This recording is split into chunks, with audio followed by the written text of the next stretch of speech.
बिस्मिल्लाहिर्रहमानिर्रहीम। अस्सलामुअलैकुम। आप देख रहे हैं प्रोग्राम हकीकत और मैं हूं आपकी मेज़बान सैयदा इकरा बुखारी। नाज़रीन, बाप और बेटी का रिश्ता अल्लाह रब्बुल इज़्ज़त ने बहुत मुक़द्दस बनाया है और इस रिश्ते को बहुत खूबसूरत एहसास से भी नवाजा है। बेटियाँ बाप के आंगन की रौनक होती हैं। आम तौर पर कहा जाता है कि माएँ बेटों से ज़्यादा प्यार करती हैं जबकि बाप बेटियों से ज़्यादा प्यार करते हैं। बाप अपनी औलाद के लिए घने दरख्त की मानंद होता है जो अपनी बेटियों को ज़माने के सर्द और गर्म से बचा कर रखता है, जिसके साए में बेटियां परवान चढ़ती हैं और लाड प्यार में रहती हैं और अपने बहन भाइयों के साथ घुल मिलकर ज़िंदगी से लुत्फ़अंदोज़ भी होती हैं। माँ की निस्बत बाप का बेटियों के साथ हौसला अफजा रवैया उनकी सलाहियतों को परवान चढ़ाने में अहम किरदार अदा करता है। एक बाप का बेटी के साथ मुशफ़क़ाना रवैया उसमें खुद एतमादी पैदा करता है, जिसकी बुनियाद पर बेटियां मजबूत बनती हैं और कामयाब ज़िंदगी गुजारने के काबिल बनती हैं। मुतमईन और आसूदा ख़ानदानों में ये देखा गया है कि जो वो बाप अपनी बेटियों से मोहब्बत का इजहार करने में दुश्वारी महसूस करते हैं, वो अपनी बेटियों से मोहब्बत के इजहार के लिए मसनूई चीज़ों का सहारा लेते हैं। मसलन इम्तिहान में कामयाबी पर तोहफ़ा देना या सालगिरह याद रखना वगैरह वगैरह। बाज़ बाप अपनी बेटियों से मोहब्बत के इजहार के लिए उनकी माँ यानी अपनी बीवी से उनसियत का इजहार करते हैं। माहिरीन नफ्सियात कहते हैं कि एक शौहर के अपनी बीवी से उन्स और दिली लगाव के असरात बड़ी हद तक उनके बच्चों खुसूसन लड़कियों पर पड़ते हैं। ऐसे ख़ानदानों में जहाँ मियाँ बीवी के ताल्लुकात नाखुशगवार रहते हों, उनके बच्चों में बाज़ ऐसे मुख्तलिफ़ इक़साम के जिस्मानी अवारिस जन्म लेते हैं जो बाद अज़ा पूरी ज़िंदगी उन बच्चों का साथ नहीं छोड़ते। इससे ना सिर्फ उनकी शख्सियत मुतासिर होती है बल्कि उनकी खुद एतमादी का भी खात्मा होता है। इसीलिए मियाँ बीवी के ताल्लुकात का खुशगवार होना बहुत ज़रूरी है। मगर आज हमारी कहानी में एक बेटी पर क्या जुल्म किया गया देखकर दिल दहल जाता है। तो बढ़ते हैं अपनी कहानी की जानिब।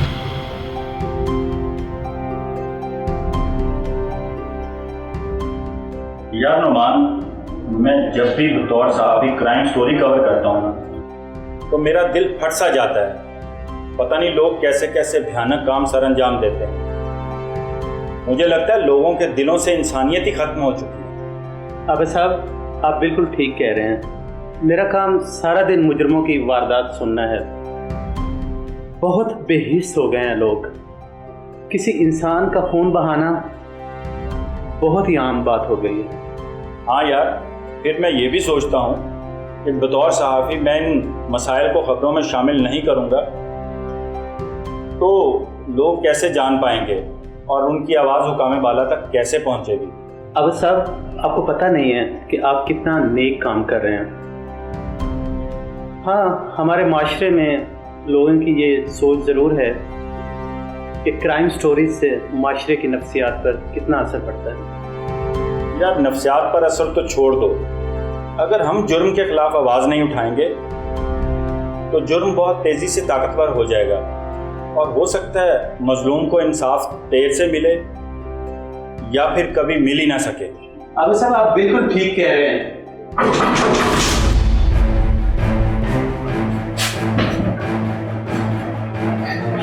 बेटी, कौन हो तुम? आ जाओ, इधर बैठो। कौन हो बेटी, और तुम ऐसे घबराई हुई क्यों हो? बेटी, घबराओ नहीं। अब मेरी बेटी, अपने आंसू साफ करो और हमें बताओ कि हुआ क्या है। मेरी बेटी, ये तो बताओ तुम्हारा घर किधर है? मेरा कोई घर नहीं है।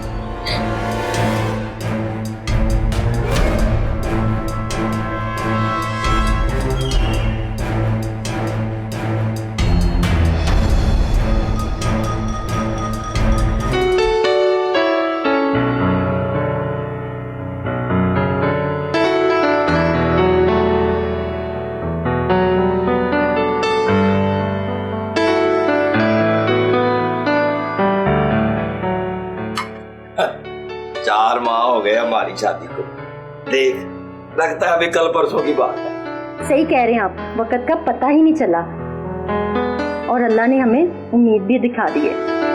ठीक कह रही हो तुम। आपको क्या लगता है, बेटी होगी या बेटा? और बेटा ही होगा। अगर बेटी हुई तो तुझे कहा है ना, ऐसी बातें ना मुंह से निकाला कर।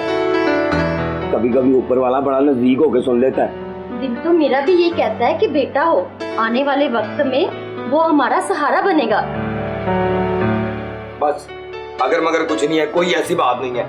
मैंने कहा है ना कि बेटे का सोचा कर, तो बेटे का सोचा कर बस। अगर बेटी हुई तो क्या उसे मार देंगे? और नहीं चाहिए मुझे बेटी। बेटी बेटी बेटी।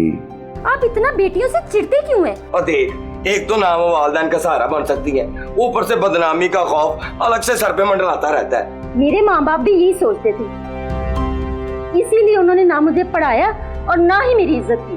बस मेरा भी यही ख्याल है। और मेरी बात सुन ले कान खोल के, अगर बेटी पैदा हुई ना तो खुद भी दफा हो जाना और उसको भी ले जाना यहाँ से। मैं कहीं जाने वाली नहीं। अगर बेटी हुई तो उसे आप ही संभालेंगे। और चल ठीक है ठीक है। छोड़े इन बातों को, क्या बना आपके काम का? तो तेरे सामने रोज काम से ही आता हूँ। मेरे कहने का मतलब है कोई मुस्तकिल काम मिला है कि नहीं? एक दिन दिहाड़ी लगती है, एक दिन नहीं। और मिल जाएगा मुस्तकिल काम भी, और जो मैं कमा के लाता हूँ ना उसमें गुजारा किया कर। उसी में तो गुजारा कर ही रही हूँ, लेकिन आने वाले वक्त में सोचना चाहिए। भाई मैं तो इतने ही पैसे कमा सकता हूँ, और अगर तुझे पैसों की इतनी फिक्र है ना तो खुद कहीं जाके मुलाजमत ढूंढ ले। मैं कहाँ मुलाजमत ढूंढूं? वो इतने घर हैं, कहीं जाके ढूंढ ले। अच्छा, अगर मेरे काम करने से घर के हालात ठीक होते हैं तो ठीक है। हो जाएंगे ठीक। और सुन ले मेरी बात, इससे पहले कि तू मुझे बोझ लगने लग जाए, कमाई करनी शुरू कर दे। कर दूंगी। जब मर्द की कमाई अच्छी ना हो तो औरत को काम करना पड़ता है। और ताने दे रही है मुझे? ताना नहीं दे रही हूँ, बता रही हूँ। बात कर रही हूँ, सुन मेरी बात। नहीं करनी कमाई ना कर, जो मैं लाता हूँ ना उसी में गुजारा कर। मैं ढूंढ लेती हूँ काम, आप टेंशन ना ले। टेंशन ना ले।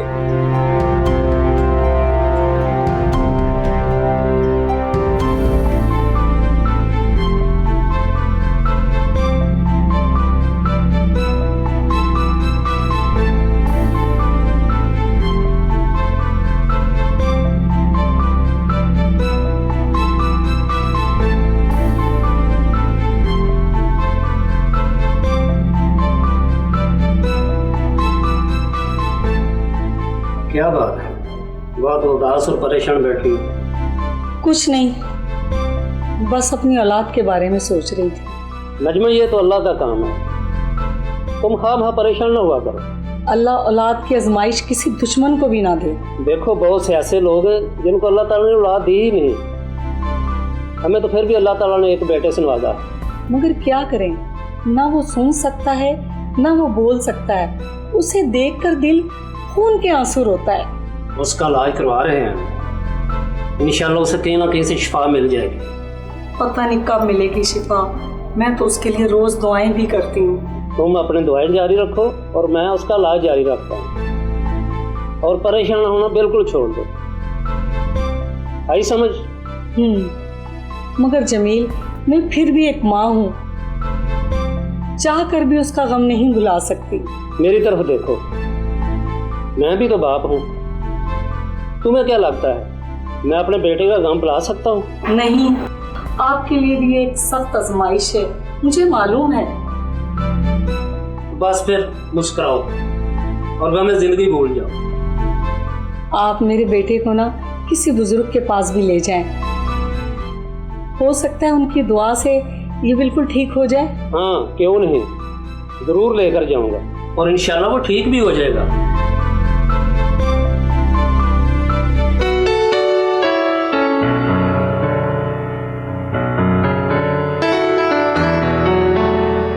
जी अस्सलाम बीबी।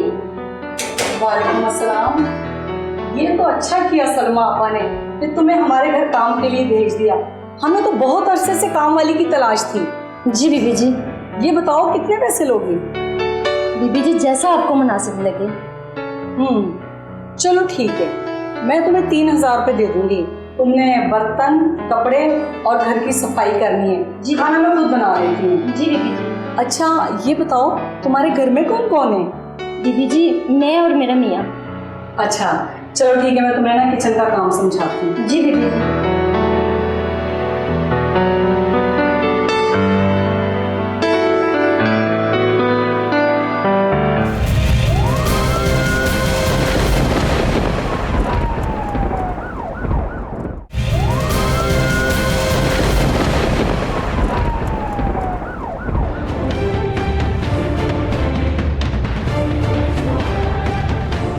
Welcome back.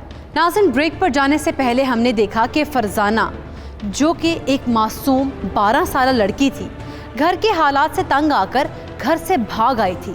सहाफ़ी आबिद और वकील नौमान ने फरजाना के चेहरे पर जब उदासी और परेशानी के असरात देखे तो उन्होंने फरजाना को पास बिठाकर उसकी रुदात सुनना शुरू की। फरजाना जैसे जैसे अपनी कहानी में आगे बढ़ रही थी, आबिद और नौमान को गुस्सा और अफसुर्दगी जैसे एहसासात एक साथ आ रहे थे। अभी तक फरजाना ने अपनी पैदाइश से कबल की बात बताई थी। अब देखते हैं कि फरजाना की पैदाइश के बाद उसकी ज़िंदगी में क्या तग़य्युरात पेश आए। जानने के लिए बढ़ते हैं कहानी की जानिब। और तुझे कितनी बार मना किया था, ये बेटी बेटी का लफ्ज ना निकाला कर मुंह से, लाके डाल दिए चुड़ैल मेरी गोद में। तो इसमें मेरा कसूर क्या है? हमारे नसीब में ही लड़की थी। बस बस, मेरे मुंह से कोई गलत बात ना निकल जाए तेरे लिए। उठा इसको और निकल यहाँ से। नहीं, आप ऐसा मत करें। आप इसे यतीम खाने छोड़ें, मुझे कोई एतराज नहीं। और यतीम खाने में डाल दूं और फिर भी जिंदा तो रहेगी ना? तो फिर इसे अपने हाथों से मार दे। और काश काश काश मैं इसको मार सकता, और मुझे तो उसको देख के नफरत होना शुरू हो जाती है। तुम दोनों के लिए बेहतर यही है कि मुझे इसकी सारी जिंदगी सूरत नजर ना आए। आप गुस्सा छोड़ दे, मैं कभी भी आपके सामने नहीं लेकर आऊंगी इसे। चुप कर जा। और देख देख, अब ये रोने लग गई है। चुप करा मैंने उसको। मैं बता दूं तो इसकी आवाज सुनाई ना दे मुझे। चुप कर जा। आगे तो इस घर में मेरा घर उजाड़ने के लिए। चुड़ैल चुप कर जा। इसका वक्त का मैं क्या करूं? मेरी पैदा होने दे इस घर में। अच्छा भला मेरा शौहर बेटी का सोचता था, अब तू भी जलील होगी सारी जिंदगी और मुझे भी जलील करवाएगी।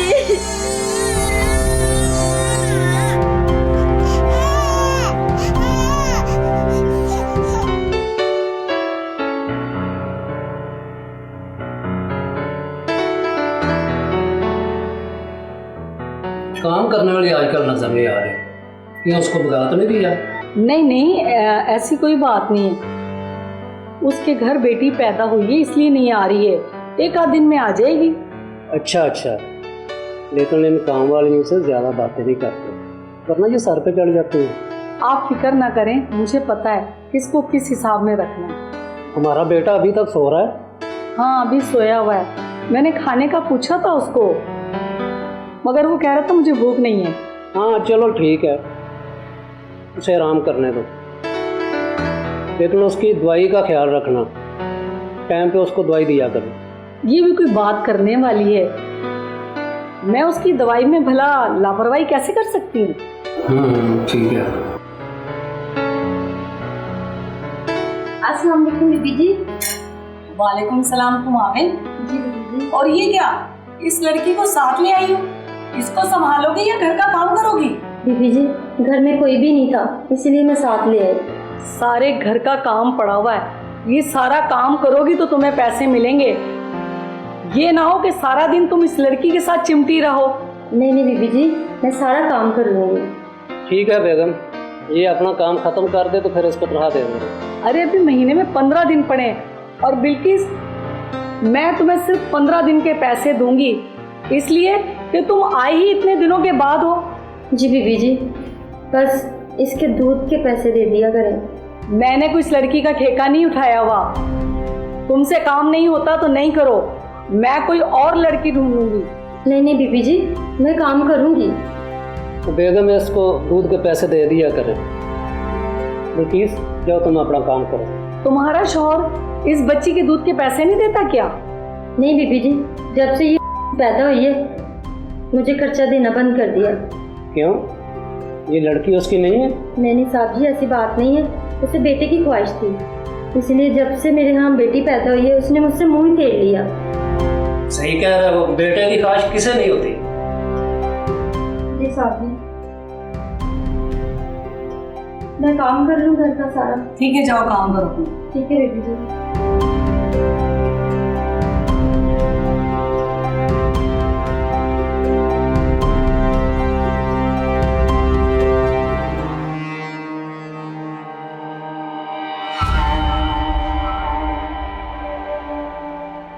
पता नहीं इस जहान से ये जहालत और जाहिल लोग कब खत्म होंगे जो बेटी जैसी अजीम नेमत को मानते ही नहीं। बहुत अफसोस की बात है। बेटी फरजाना, तुमने घबराना बिल्कुल नहीं है। मैं और नुमान बिल्कुल तुम्हारे बाप जैसे हैं। नहीं अंकल, आप मेरे बाप की तरह नहीं हैं। बेटी हम तुम्हारे साथ हैं, हम तुम्हें अकेला नहीं छोड़ेंगे। देखो कितनी मासूम बच्ची है, इसको देख के मेरा दिल फट जाता है। इसलिए मैं कहता हूँ कि ये क्राइम स्टोरी कितनी तकलीफदेह होती है। ऐसा ही है, पता नहीं लोग क्यों बेटों की दुआएं मांगते नहीं थकते, और वही बेटे जब जवान होकर माँ बाप के सर में जूतियाँ मारते हैं तो उनको बेटी की कमी महसूस होती है। नुमान, एक बात याद रखना कि जो शख्स घर में आई रहमत को ठुकराता है ना, अल्लाह ताला भी उसे ऐसी सज़ा देता है कि वो ना दीन का रहता है और ना दुनिया का। अब सब अल्लाह ऐसे लोगों को हिदायत दे। अगर हिदायत उनके मुकद्दर में नहीं है तो अल्लाह उन्हें तबाह बर्बाद कर दे। अंकल, मैंने जब से थोड़ी होश संभाली है, मुझे तो ऐसा लगता है लड़की होना ही जुर्म है। अरे बेटी होना जुर्म नहीं है, बेटी तो अल्लाह की रहमत होती है। हाँ बेटी, आज की औरत मर्द से हर मैदान में आगे निकल गई है। हर फील्ड में लड़कियां लड़कों का मुकाबला कर रही हैं। बेटी, अब तो बाप को फिक्र ही नहीं होती कि बेटी बुढ़ापे में मेरा सहारा नहीं बन सकती। आज की औरत तो इतनी मजबूत हो चुकी है। फरजाना बेटी, इसके बाद क्या हुआ हमें बताओ। इसके बाद यूं ही 12 साल का अरसा गुजर गया और मेरी माँ मुझसे अभी भी वैसे ही नफरत करती थी।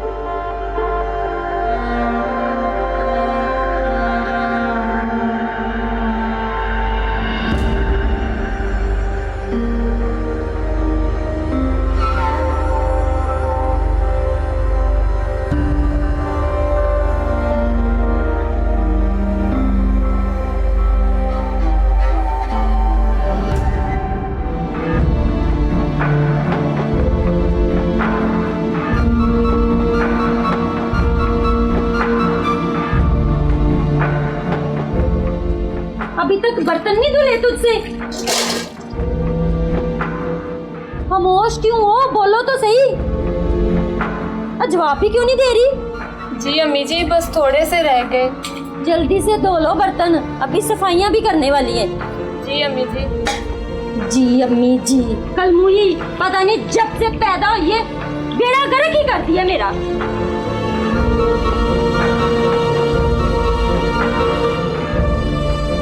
या अल्लाह, तूने मुझे इसी घर में पैदा क्यों किया जहाँ मुझे कोई समझने वाला ही नहीं।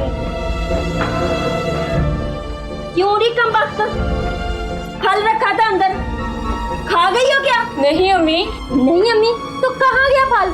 अम्मी, मैंने नहीं खाया था, मैंने वो धो के फ्रिज में रखा था।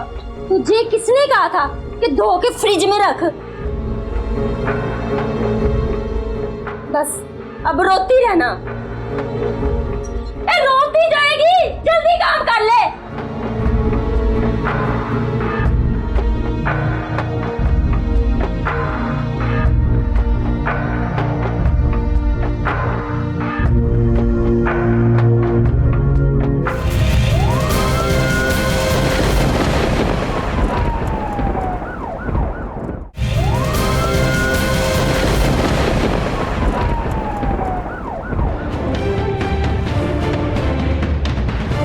Welcome back. नाज़रीन, ब्रेक पर जाने से पहले हमने देखा कि फरजाना अपने घर से भागकर एक सहाफ़ी आबिद के दफ्तर पहुंच चुकी थी। फरजाना ने आबिद को अपने वालिदैन की जहनीत के बारे में बताया कि किस तरह उन्होंने रहमत को जहमत समझा। फरजाना ने बताया कि उसकी माँ का नाम बिल्कीस था और घर के मौशी हालात से तंग होकर बिल्कीस ने जमील और नजमा के यहाँ घरेलू कामकाज शुरू किए। बिल्कीस अपनी नौमौलूद बेटी को अपने साथ काम पर लाई तो उसे वहाँ पर सख्त जुम्लों का सामना करना पड़ा। इस तरह बिल्कीस के दिल में से बेटी की रही सही मोहब्बत भी ख़त्म हो गई। वक्त यूं ही गुजरता गया मगर फरजाना 12 साल की हो गई थी। मगर अब फरजाना अपने वालिदैन के दिल से मुकम्मल तौर पर उतर चुकी थी। उसके बाद फरजाना के साथ ऐसा क्या हुआ कि उसे घर से भागना पड़ा? जानने के लिए बढ़ते हैं कहानी के जाने। और क्या बात है, क्यों मुंह लटका रखा है? कुछ नहीं।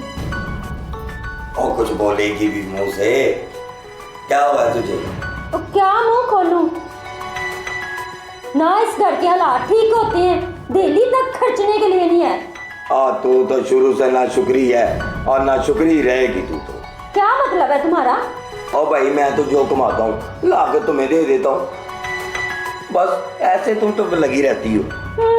तू बड़ा मुझे लाखों रुपया कमा के दे रहा है, जो मैं ऐसे ही ना शुक्री करती रहती हूँ। 400-500 कमाता हूँ, इतना ही कमा सकता हूँ, और रोज रोज की टेंशन न दिया कर मुझे। अच्छा टेंशन न ले तू। अच्छा ये बता, फरजाना ने खाना खा लिया? उसकी बड़ी फिक्र है तुम्हें, हैं? कभी मुझे पूछा कि तूने खाना खाया कि नहीं? चल तू ही अपना बता दे, खाया कि नहीं सरकार ने खाना? जरूरत नहीं है, खा लिया होगा उसने खाना। और तू भी ना बस ऐसे ही मेरी बेटी के पीछे पड़ी रहती है, बड़ी तंग है तू। तंग ना हूँ तो और क्या करूँ, मेरा तो कलेजा फटता उसे देखकर। और ना किया कर, बेटी है हमारी। बेटी है ना हमारी, बेटा तो नहीं। और तू क्यों परेशान होती है? ये भी कमा के देगी हमें। वो कैसे? और जिनके घर तुम काम करती हो उनके घर इसको भी काम पे लगवा। उनको किसी आया की जरूरत नहीं है। और 20 घर भेजती है तू, किसी घर में भी इसको लगवा दे। ये कमबख्त हमारी काम कर लेगी? ना करेगी तो टांगे तोड़ देना। मैं तो इसको पछताता हूँ, इसको देख देख कर, कहीं पैदा होते ही मार देता ना तो आज बड़े सुकून में था मैं। तू तो ऐसी बातें ना किया कर, ठीक है? आधी कमाई मैंने उसको खिलाई अपनी। और जो खिलाना था ना तूने खिला दिया। अब जिधर काम करेगी उधर ही रहेगी, उधर ही खाएगी। तू महीने बाद जाके तनख्वाह ले आया करना। बड़ा तेरा दिमाग शातिर है। तो वो जानती है मैं शुरू से बड़ा चला। हाँ ये तो मैं जानती हूँ।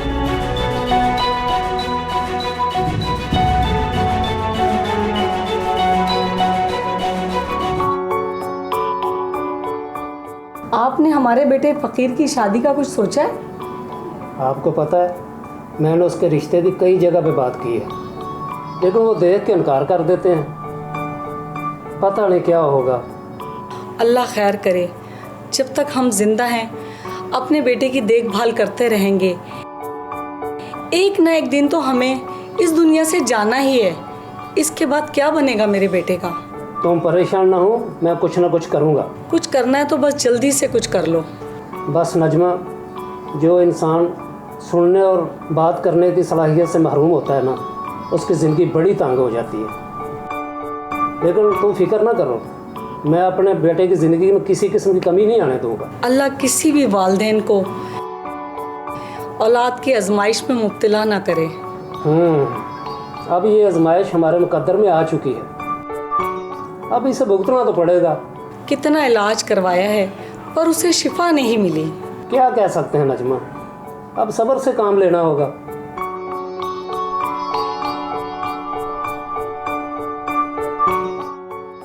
मेरे बेटे को भूख लगी है, मैं अपने बेटे के लिए खाना लाती हूँ।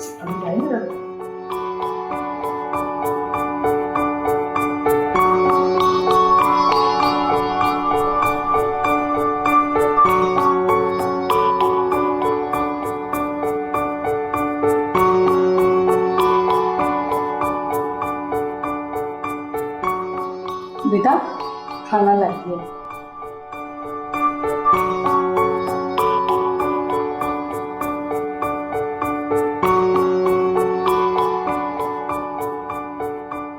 मुझे काम करने वाली आती है बल्कीस, वो आजकल आ रही है कि नहीं? उसका वक्त तो हो गया आने का, आने ही वाली होगी। हाँ, वो आ जाए ना तो उससे एक बात बहुत मख्तात से पूछनी है। वो कौन सी बात? वो हमारे साथ रिश्तेदारी करेगी। काम करने वाली के साथ रिश्तेदारी? ये क्या कह रहे हैं आप? मैं सही कह रहा हूँ। उसकी बेटी है ना फरजाना, मैं चाहता हूँ कि अपने बेटे की उसके साथ शादी करवा देते हैं। अरे ये कैसी बातें कर रहे हैं आप? वो तो बहुत छोटी सी लड़की है। वो इतनी छोटी भी नहीं है, 12 साल की हो गई है। तो वैसे भी तो उसने एक ना एक दिन इस घर में नौकर बन के आना है। तो मैं चाहता हूँ कि अपने बेटी को उसके साथ शादी कर दें, शादी भी हो जाएगी और हमें नौकर भी मिल जाएगी।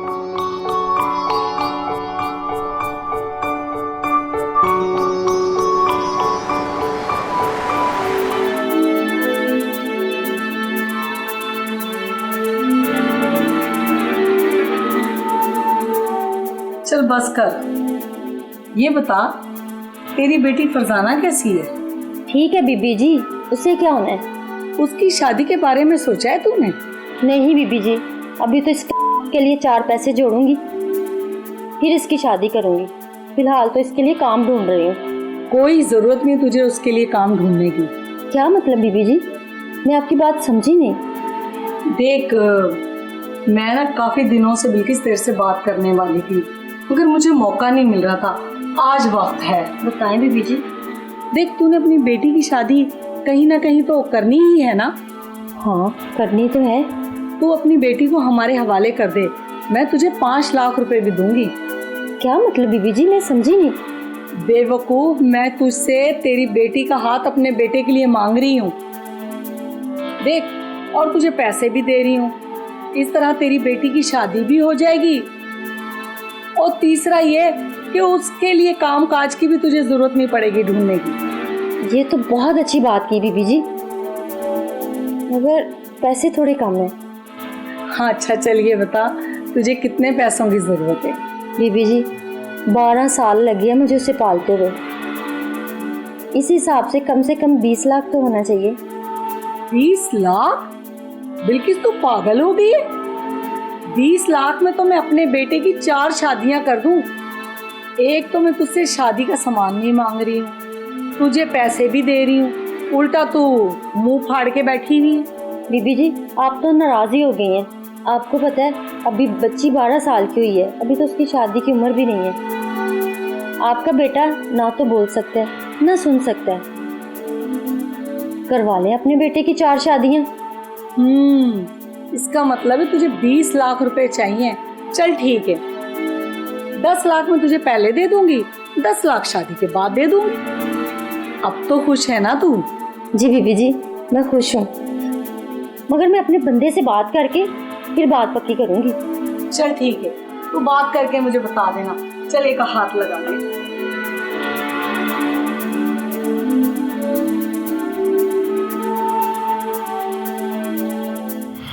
नाज़रीन, कितने अफसोस की बात है कि एक माँ ने अपनी लख्ते जिगर को सिर्फ चंद रुपयों के लिए महज 12 साल की उम्र में एक गूंगे बहरे शख्स से ब्याहने का फैसला कर लिया, मगर अभी तक बिल्किस ने अपने शौहर से इस मामले पर बात नहीं की थी। हम कहानी में मजीद आगे बढ़ेंगे, मगर यहाँ पर माहिर कानून की राय लेते हैं कि कम उम्री में शादी से मुतालिक कानून क्या राय रखता है। कम उम्री में बच्चों की शादी के हवाले से भी हमारे लॉज मौजूद हैं। एक तो प्री पार्टीशन लॉ था जो 1929 से चलता आ रहा था। उस लॉ के अंदर ये चीज़ मुतय्यन कर दी गई थी कि 16 साल से कम उम्र बच्ची और 18 साल से छोटे बच्चे की अगर शादी की जाती है, वो वालिदैन जो कोर्शन से, जो ज़ोर ज़बरदस्ती से बच्चों की शादी कर देते हैं जब तक वो बलूगत की उम्र को नहीं पहुँचते, और इसके अंदर उम्र की हद भी बता दी गई, तो उसके लिए 6 महीने की सज़ा थी।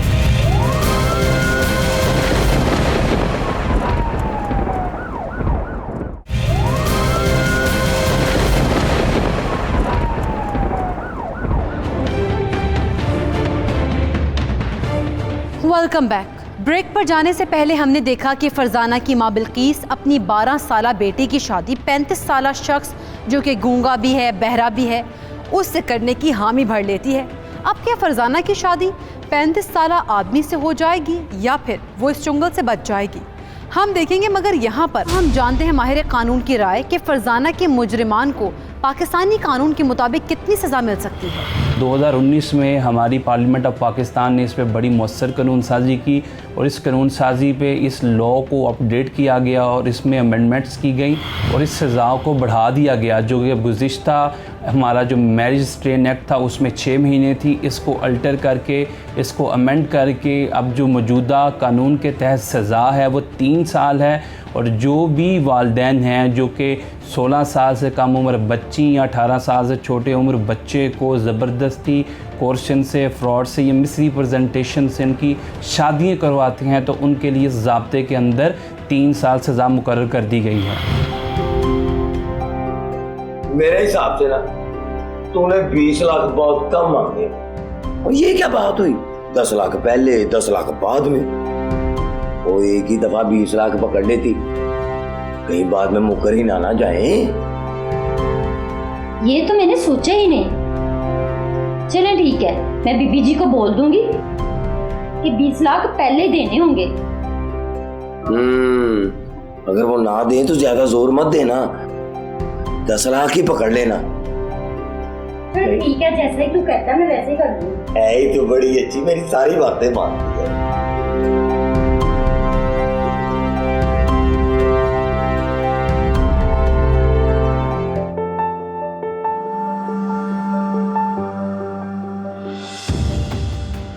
अरे कलमुई क्यों रो रही है? इसको मार मार के उल्टा लटकाएंगे तो फिर ये चुप करेगी।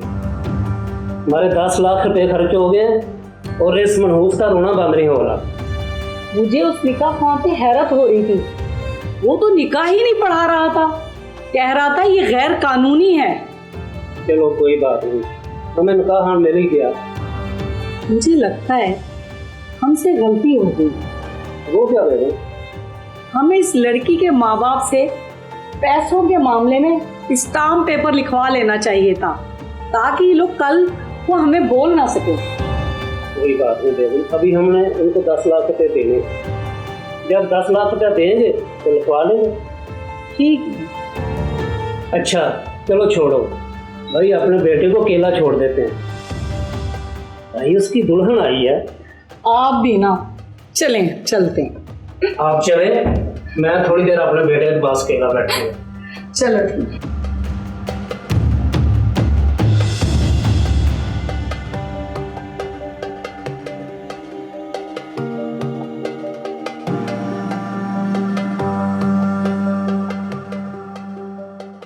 हाय हाय, मेरा बेटा बहुत शर्मारा है। अच्छा भाई, मैं चलता हूँ, अब अपनी दुल्हन से बातें करो, मैं जाता हूँ। सुनो लड़की, ये रोना धोना बंद करो और मेरे बेटे को तंग नहीं करना, नहीं तो मैं बहुत बुरा पेश आऊंगा। सुना?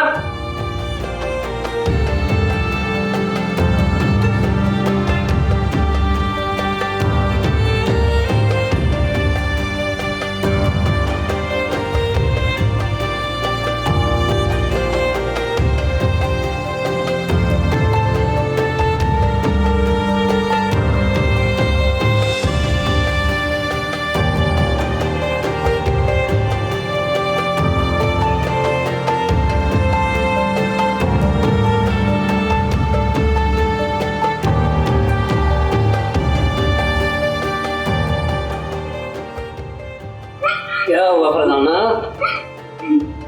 मैं हूं ना, तुम्हें रोने की जरूरत नहीं है।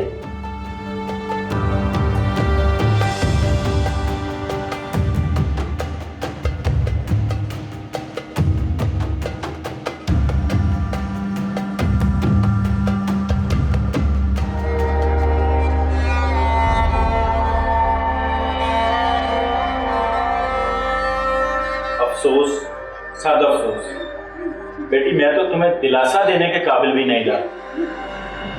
हाँ, मगर एक वादा करता हूँ कि तुम्हारे मुजरिमों को इंशाल्लाह बेनकाब करके छोड़ूंगा। बेटी, तुम्हारे बाप ने चंद पैसों की खातिर तुम्हें बेच दिया। अब तुम हम पे एक एहसान करना कि उन्हें कभी माफ़ ना करना। और बेटी, मैं तुम्हें यकीन दिलवाता हूँ कि मैं तुम्हें इंसाफ दिलवा कर ही दम लूँगा। नुमान, मेरी भी एक बेटी है जिसकी उम्र 12 साल है। मुझे अपनी बेटी में ये फरजाना नज़र आती है, और अल्लाह ना करे कभी किसी की बेटी पे कोई भी मुसीबत का पहाड़ हो।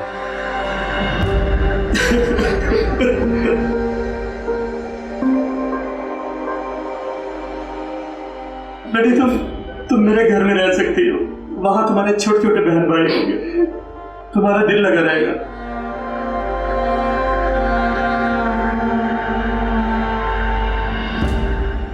बेटी, ये बताओ कि तुम वहां से भागी क्यों?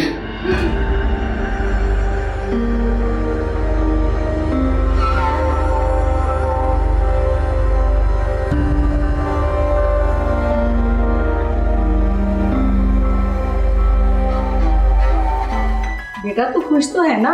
अब तो तेरी शादी हो गई। शुक्र है, शुक्र है। ए, तू क्या हमारी बातें सुन रही? चल जाके सफाई कर।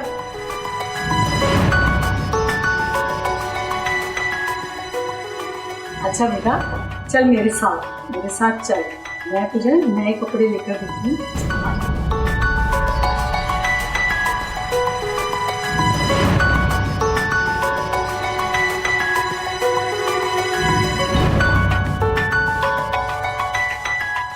मुझे लगता है घर पे कोई नहीं है, यही मौका है यहाँ से भागने का।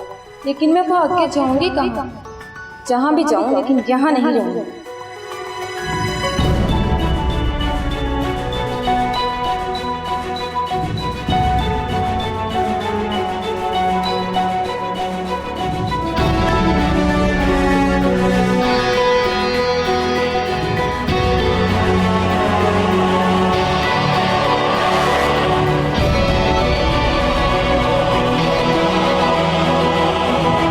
अब साहब आप बिल्कुल ठीक कह रहे हैं।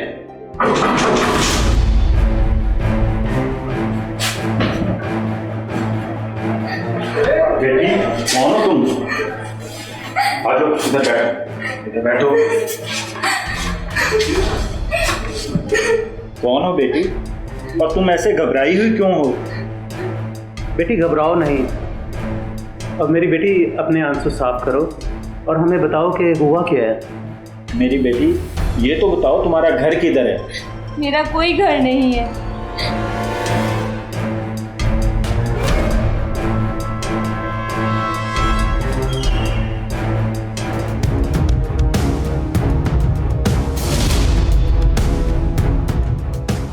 क्यों किया बीबी तुमने अपनी बेटी के साथ ऐसा भयानक सलूक? शर्म नहीं आई तुम्हें?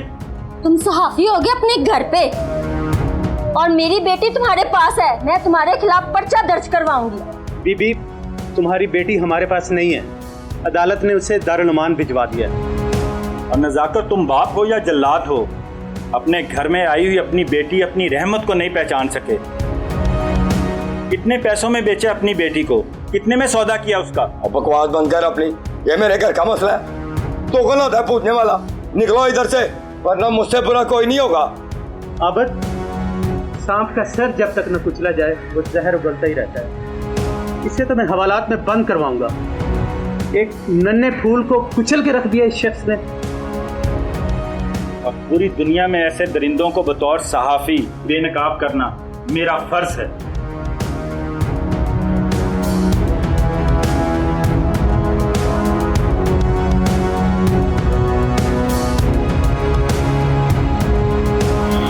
नाज़रीन, अल्लाह ताला ने दुनिया की हर नेमत हर इंसान को अता नहीं की, बल्कि उसने फ़र्क रखा है और ये फ़र्क भी उसकी तख्लीक का कमाल है। किसी को उसने सेहत काबिल रश्क अता की, किसी को इल्म दूसरों के मुकाबले में ज़्यादा दिया, किसी को दौलत कम दी, किसी को ज़्यादा दी, किसी को बोलने की सलाहियत गैर मामूली अता की, किसी को किसी हुनर में ताक बनाया, किसी को दीन की रग़बत और शौक़ दूसरों की निस्बत ज़्यादा दिया, किसी को बेटे दिए, किसी को बेटियाँ, किसी को बेटे बेटियाँ, किसी को औलाद ज़्यादा दी, किसी को कम और किसी को दी ही नहीं। नाज़रीन, अल्लाह ताला ने हर इंसान के अंदर औलाद की मोहब्बत और उसकी ख्वाहिश रखती है। ज़िंदगी की गहमा गहमी और रौनक औलाद ही के ज़रिए कायम है। ये औलाद ही है जिसके लिए इंसान निकाह करता है, घर बसाता है और सामान्य ज़िंदगी हासिल करता है। लेकिन औलाद के हुसूल में इंसान बेबस और बेख्तियार है। अल्लाह ताला ने इस नेमत की अता का मुकम्मल इख्तियार अपने हाथ में रखा है। चाहे तो किसी को बेटे और बेटियों से नवाजे और किसी को सिर्फ बेटे दे, और चाहे तो किसी को सिर्फ बेटियां दे दे। तो बेटियों की पैदाइश पर परेशानी का इजहार नहीं करना चाहिए, क्योंकि बेटियों की पैदाइश पर अफसुर्दा होना काफिरों की काबिल मुज़म्मत सिफ़ात में से है। हुज़ूर अकरम सल्लल्लाहु अलैहि वसल्लम ने बेटियों को नापसंद करने से मना फरमाया और उन्हें प्यार करने वालियाँ और बेशकीमत करार दिया, और नेक बेटियाँ अपने वालिदैन के लिए सवाब और उम्मीद में बेटों से बेहतर होती हैं। अपने इर्द गिर्द होने वाले जुराइम के खिलाफ आवाज़ बुलंद करते रहें। इसी के साथ दीजिए अपनी मेज़बान सैयदा इकरा बुखारी और टीम हकीकत को इजाज़त। अल्लाह ने के बाद।